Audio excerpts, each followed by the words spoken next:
原来您还是喜欢女人。这臭小子想挨打是吧？还有20年，甚至是30年呢。薛道主，许久不见。来，诸位先到府上细谈。既然来了，就别想着还能回去。真是一个不知道到底在想什么的人。就算是花了万年时间，也没看透他。Kembali lagi bersama Bang Jago. Seperti biasa, Mimin selalu mendoakan kalian semoga selalu dalam keadaan sehat dan dalam kondisi terbaik. Di video kali ini Mimin akan menceritakan sebuah donghua series dari Supreme Emperor. Dan bagi kalian yang mungkin baru gabung, Mimin saranin untuk nonton bagian sebelumnya dulu. Linknya ada di deskripsi. Tak berlama-lama, langsung saja kita masuk ke isi ceritanya.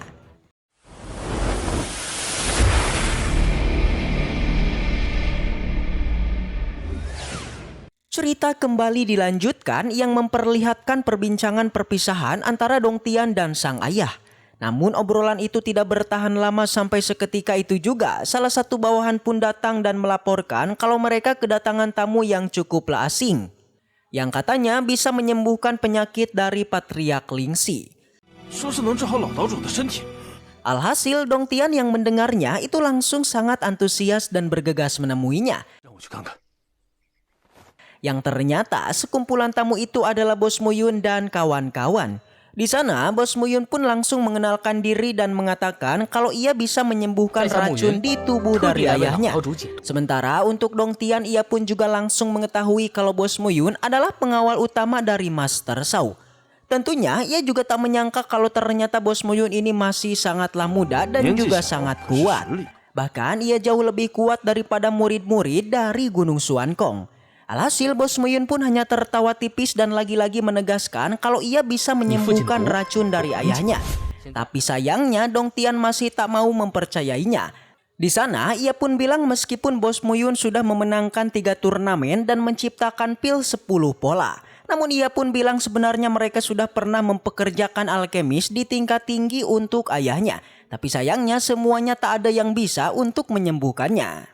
Sontak Bos Muyun pun hanya bilang tak ada racun yang tak bisa ia sembuhkan di dunia ini. Tentunya masalahnya apakah mereka mau percaya ataukah tidak. Alhasil Dong Tian pun cukuplah kesal dan mengingatkan Bos Muyun jika tidak bisa menyembuhkan ayahandanya, maka ia pasti akan menerima hukuman yang berat. Yang tanpa diduga Bos Muyun tak keberatan sama sekali guys. Bahkan jika ialah yang menyebabkan ayahnya meninggal, maka ia juga siap dieksekusi. Pernyataan itu membuat Dong Tian pun sangatlah kaget. Apalagi Bos Muyun sejatinya tak memiliki hubungan apapun dengan ayahnya. Tapi ia malah berani mengambil resiko seperti itu. Tentunya ia pun awalnya mulai curiga dan menyuruh para pasukan untuk segera mengepung. Alhasil Meng Yao dan Yahui yang melihatnya juga tak mau kalah dan bersiap untuk bertarung. Sampai Bos Muyun pun lagi-lagi mengingatkan kalau ayahnya sudah tak punya waktu yang banyak. Apalagi keluarga Zhou dan Tuan Muda Wuchang sudah di perjalanan ke sini. Jelas jika hal ini ditunda-tunda, takutnya pulau mereka yang akan dalam bahaya. Yang pada akhirnya Dong Tian pun berubah pikiran dan mengizinkan Bos Muyun untuk menyembuhkan ayahandanya. Alhasil Bos Muyun juga dengan senang hati dan mereka pun memasuki ruangan milik ayahnya. Di sana Dong Tian pun bilang kalau Bos Muyun bisa menyembuhkan racun di tubuhnya. Yang sudah jelas sang ayah juga tak keberatan sama sekali yang membuat mereka pun langsung memulai penyembuhannya. Bahkan tanpa basa-basi lagi dengan kekuatannya, Bos Muyun langsung memeriksa tubuh dari sang patriark. Tapi di sana melihat sang ayah yang sangatlah kesakitan, Dong Tian awalnya cukup marah karena menurutnya Bos Muyun hanya memperburuk situasi saja. Namun tanpa diduga untuk sang ayah sendiri, ia malah percaya penuh dengan Bos Muyun dan mengusir anaknya itu. Sontak karena sudah berdua saja, jadi Bos Muyun pun menyuruh sang ayah untuk menunjukkan keadaan tubuhnya yang sebenarnya. Yang ternyata kondisi tubuh dari sang ayah ini sudah sangat parah. Di mana ia memiliki racun yang kompleks karena sudah mengkonsumsi banyak bahan ilmiah. Tapi tenang, Bos Muyun bisa saja menyembuhkannya, namun tentunya dengan beberapa syarat yang ada. Jelas, Patriark Lingxi yang mendengarnya juga tak keberatan sama sekali dan menanyakan syarat-syaratnya. Apalagi ketika ia menemui tetua di sekte Tiandan kemarin, mereka tak bisa menemukan solusi dalam penyakitnya ini. Alhasil Bos Muyun juga sudah tak mau basa-basi lagi dan mengatakan tujuan aslinya yang memang ingin berbisnis. Dimana jika ia bisa menyembuhkan racun di tubuh dari patriark, maka dia harus mematuhi perintahnya selama 1 dekade atau 10 tahun lamanya. Yang tanpa diduga, tanpa berpikir panjang, Patriark Lingxi langsung menyetujuinya. Singkat cerita, proses penyembuhan penguasa Lingxi pun selesai. Dan kini semua orang telah menaiki seekor burung untuk menuju ke Pulau Suensa. Di perjalanan, penguasa Lingxi dan Bos Muyun itu saling berbincang-bincang tipis. Dirinya sangat terpukau dengan sikap Bos Muyun yang selalu menghormati Su Xiao yang merupakan sesepuh mereka. Namun katanya dibandingkan dengan orang-orang yang menghormati Su Xiao, lebih banyak orang yang menghormati Venerable Yun alias Muyun di masa lalu. Dikatakan Muyun di masa lalu telah menjadi salah satu orang yang dikagumi oleh banyak praktisi. Di saat ini Meng Yao merasa ada yang aneh terhadap Bos Muyun dan patung dari Muyun di depan mereka. Meng Yao merasa jika di antara keduanya saling terikat. Setelah itu semua orang pun sampai di Pulau Suensa. Sebelum masuk ke Pulau Suensa, Meng Yao melihat jika Muyun seperti tengah memikirkan sesuatu. Namun Bos Muyun tidaklah menjawabnya, dia hanya bilang jika dirinya hanya mengenang masa lalu saja. Perbincangan pun beralih dengan Bos Muyun yang merasa kaget dengan sikap penguasa Lingxi yang cepat mengambil keputusan untuk bergabung dengan Pulau Suensa. Hal itu ia lakukan yakni setelah semua racun di tubuhnya benar-benar dihilangkan Bos Muyun. Bisa dilihat di tempo lalu Bos Muyun berhasil menghilangkan semua racun penguasa Lingxi. Dengan itulah tak basa-basi lagi ia pun telah sah menjadi pengawal Muyun. Yaitu selama 1 dekade bahkan siap bergabung dengan Pulau Suensa. Bisa dilihat setelah penguasa Lingxi sembuh, ia segera menyuruh anaknya untuk bersiap melakukan pertempuran menemani bos kita bergabung dengan Pulau Suensa.